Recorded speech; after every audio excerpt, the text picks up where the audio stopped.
আকাশে শোনা গেল ফেরেশতাদের শব্দ। নিজেদের অজান্তেই কি নাসা আবিষ্কার করলো আসমানে থাকা ফেরেশতাদের জিকিরের ধ্বনি? নাসার একটি গবেষণায় উঠে আসে মহাশূন্যকে নিঃশব্দ ভাবা হলেও আসলে সেখানে প্রতিনিয়ত শব্দ হচ্ছে। গবেষকরা সেই শব্দ শুনে বলছেন যেন বিলিয়ন বিলিয়ন মানুষ একসঙ্গে গান গাইছেন।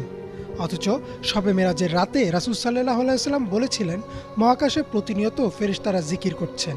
তবে কি এবার রেকর্ড করা হলো ফেরেশতাদের জিকিরের ধ্বনি?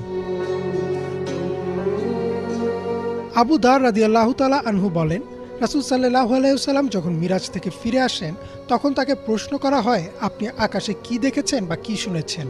উত্তরে তিনি বলেন, আমি যা দেখেছি তোমরা তা দেখো না, আর আমি যা শুনেছি তোমরা তা শুনো না। আকাশে প্রচণ্ড কাঁপুনির শব্দ হচ্ছে, আর তা হওয়ার কারণ আছে। আকাশে 4 আঙ্গুল পরিমাণেও জায়গা খালি নেই। সবখানেই ফেরেশতারা সিজদায় আছেন আর আল্লাহর জিকির করছেন। রাসূল সাল্লাল্লাহু আলাইহি ওয়াসাল্লাম হাদিসটিতে প্রচণ্ড ঝাঁকুনির মতো শব্দ হচ্ছে বলেন। আগে ধারণা করা হতো মহাকাশ যেহেতু একটি বায়ুশূন্য স্থান, তাই সেখানে শব্দ হওয়া সম্ভব না।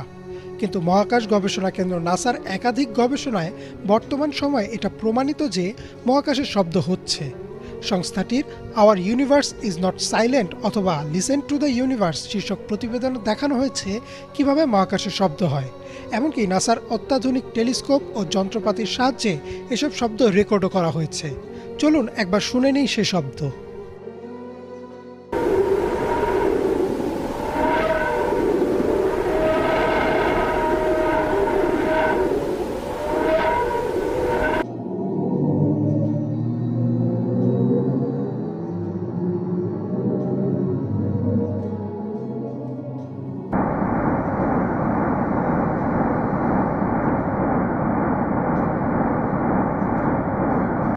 গবেষকরা বলছেন মহাকাশে মুক্তভাবে ছড়িয়ে ছিটে থাকা বিভিন্ন কণা বা নক্ষত্রের রেডিয়েশনের কারণে এ কম্পন বা ভাইব্রেশন সৃষ্টি হয়।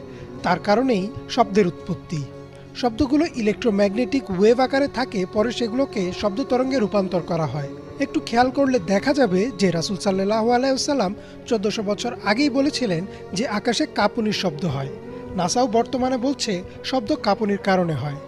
এমনকি গবেষণার সাথে যুক্ত একজন গবেষক বলেন, এই শব্দ শুনে মনে হচ্ছিল যেন বিলিয়ন বিলিয়ন মানুষ একসাথে গ্রেগরিয়ান চ্যান্ট গাইছে। গ্রেগরিয়ান চ্যান্ট হচ্ছে খ্রিস্টানদের একরকম ধর্মীয় সঙ্গীত যা একসাথে গাওয়া হয়।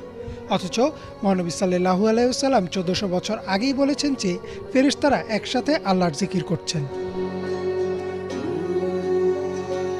নাসা মহাকাশে এমন শব্দ আবিষ্কার করেছে ঠিকই, কিন্তু তারা এর পেছনে বিভিন্ন কারণ বর্ণনা করছেন। কোনো গবেষণায় বলা হচ্ছে নক্ষত্রের চৌম্বক ক্ষেত্র, কোথাও আবার বলা হচ্ছে প্রাচীন মহাবিশ্বের বিস্ফোরণের শব্দ।